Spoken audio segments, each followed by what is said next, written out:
All praises to the Most High, and peace and blessings Israel. The name of this video is called Jerusalem the People, because there has been a common misconception that when the word Jerusalem is mentioned in the scripture, it is speaking of the physical place known as Jerusalem. This happens at times when it is unclear to the reader of what the context of the scripture is speaking of. We also have to always consider the scriptures because no matter what one may think or how they interpret scripture, contradictions will show that something is off with how one is understanding what they are reading. Okay, so in this video we're going to focus on Luke 21 and 24. And it says, "And they shall fall by the edge of the sword, and shall be led away captive into all nations. And Jerusalem shall be trodden down of the Gentiles until the times of the Gentiles be fulfilled." The part in this verse we want to draw attention to is when it says, Jerusalem shall be trodden down of the Gentiles until the times of the Gentiles be fulfilled. Because the common thought of this verse is that it is speaking of the occupation or dwelling of Gentiles in the physical land of Israel. However, the conclusion that we have come to is that this verse is not speaking of the land of Israel, but that this is actually speaking of the children of Israel. Now, what we read and observe in scripture is that names that refer to places are also commonly used in conjunction with the children of Israel. For example, Zion is another name used to describe a place or physical location, as we can read in 2 Chronicles 5 and 2. And it says, "Then Solomon assembled the elders of Israel, and all the heads of the tribes, the chiefs of the fathers of the children of Israel, unto Jerusalem, to bring up the ark of the covenant of the Lord out of the city of David, which is Zion." See, so Zion is known as a physical location, which is also known as the city of David. But Zion is also used for the children of Israel. Here's a reference, Isaiah 49 and 14. And it says, "But Zion said, the Lord hath forsaken me, and my Lord hath forgotten me." So, here we see Zion also being used to describe the children of Israel. So what I want to start off with is a scripture also that speaks of a land or physical location in Leviticus chapter 26 verse 30. And it says, "And I will destroy your high places, and cut down your images, and cast your carcasses upon the carcasses of your idols, and my soul shall abhor you. And I will make your cities waste, and bring your sanctuaries into desolation, and I will not smell the saviors of your sweet odors. And I will bring the land into desolation, and your enemies which dwell therein shall be astonished at it. And I will scatter you among the heathen, and will draw out a sword after you, and your land shall be desolate, and your cities waste. Then shall the land enjoy her Sabbaths as long as it lieth desolate, and ye be in your enemies' land. Even then shall the land rest and enjoy her Sabbaths. As long as it lieth desolate, it shall rest, because it did not rest in your Sabbaths when ye dwelt upon it." So, according to Leviticus chapter 26 verse 30 to 35, the land would be desolate. This is important to understand concerning the state of the land, as the scripture says the land will enjoy her Sabbaths as long as it lieth desolate, and that it shall be desolate as long as Israelites be in their enemies' land. So now, let's take a look at some of the definitions for the word desolate, just so that we are clear on what it means to be desolate. And we're going to start off with the Webster Dictionary. And it says desolate. 1. destitute or deprived of inhabitants. Desert, uninhabited, denoted either stripped of inhabitants or never having been inhabited, as a desolate isle, a desolate wilderness. And then it has in reference, it says, I will make the cities of Judah desolate, without an inhabitants. And that's coming from Jeremiah chapter 9. For 2, it says, laid waste, in a ruined condition, neglected, destroyed, as desolate altars, desolate towers. And that's also referenced from Ezekiel and Zephaniah. And it says solitary, without companion, afflicted. And it says again, Tamar remained desolate in Absalom. Right? And it's had 2 Samuel chapter 13 for reference on that. Now, the Strong's Dictionary's word for desolate is shemamha.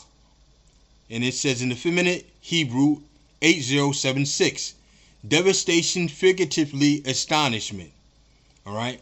Now, just a regular Google search of the definition says a place deserted of people and in a state of bleak and dismal emptiness. Or similar words, it says barren, bleak, stark, bare, dismal, grim, desert, waste, arid, sterile, wild, windspread, inhospitable, exposed, deserted, uninhabited, unoccupied, depopulated, forsaken, God-forsaken, abandoned, unpeopled, untenanted, evacuated, emptied, vacated, vacant, unfrequented, unvisited, solitary, lonely, secluded, isolated, and remote.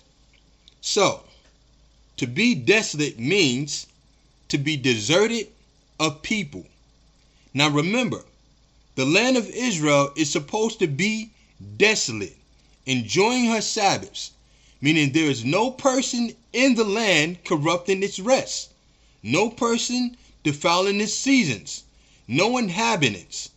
Yet, when we read Luke 21 and 24, it says, and they shall fall by the edge of the sword, and shall be led away captive into all nations, and Jerusalem shall be trodden down of the Gentiles until the times of the Gentiles be fulfilled. Now the question is, how can Jerusalem be trodden down of the Gentiles when it's supposed to be uninhabited? How is the land enjoying her Sabbaths with the Gentiles corrupting and occupying the land and doing all the abominations that the Gentiles do? And why would the Most High take Israel out of the land for defiling it and put a people in the land that would be defiling it? There are actually many things to consider. And one of those things would be is that the Jerusalem spoken of in Luke 21 and 24 is not speaking about the location, but it is speaking in terms of the people. Luke 21 and 24 is calling the children of Israel Jerusalem. Another thing to consider is that the place that many consider to be Israel is not the actual location of the land. There are some people that have in-depth teachings on the actual location. But the point I want to speak to is that the name Jerusalem is actually synonymous with the children of Israel and Judah.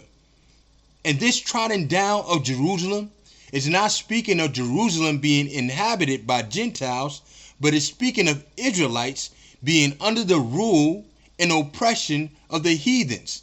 This becomes clear when we read the definition of trodden down. So here are a few definitions of trodden down, which is also known as downtrodden. And it says downtrodden.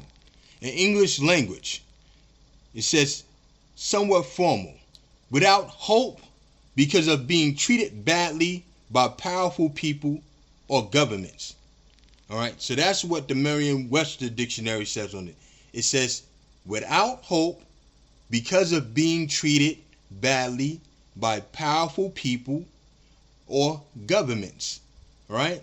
Now, the Google search, which you can find in your dictionary, it says downtrodden is feeling oppressed or kept down by a situation or a ruler. Oppressed, tyrannized, trampled on or down. Oppressed, subjugated, tyrannized over. Now, when I read the word subjugated, I remember in the Targums it says they will subjugate and afflict them 400 years. But let's just get back to the definition. It says figuratively, oppressed, persecuted, or subjugated. Adjective, trodden down. So, to be trodden down or downtrodden means to be afflicted or oppressed, right? So, now we see that this trodden down involves the mistreatment of a people and not the occupation of a land. But here are a few verses that show Jerusalem, Judah, and Israel being used interchangeably. Zechariah 1:19 says, "And I said unto the angel that talked with me, What be these? And he answered me, These are the horns which have scattered Judah, Israel, and Jerusalem." See that? Judah, Israel, and Jerusalem. Now we know if Jerusalem is a physical place, it can't be scattered if it's a location. But a people can be scattered, as we were. All right? Now let's move on to Joel chapter 3, verse 1. And it says, "For behold, in those days and in that time, when I shall bring again the captivity of Judah and Jerusalem." All right? So, again, Jerusalem, a physical place that cannot be moved. Judah, a people that can be moved. How do you bring the captivity of a physical place? You can bring the captivity of a physical people, which are in captivity, and return them into their land, right? So what we see is that there are other names or terms used to describe the children of Israel. Zion and Jerusalem being one, and etc. I hope this cleared some things up for you all. With that being said, I want to say all praises to the Most High. Love and peace and blessings to you, Israel. This is Banya Yashar Allah. This has been another Salt of the Earth Teachings. Thank you. Shalom.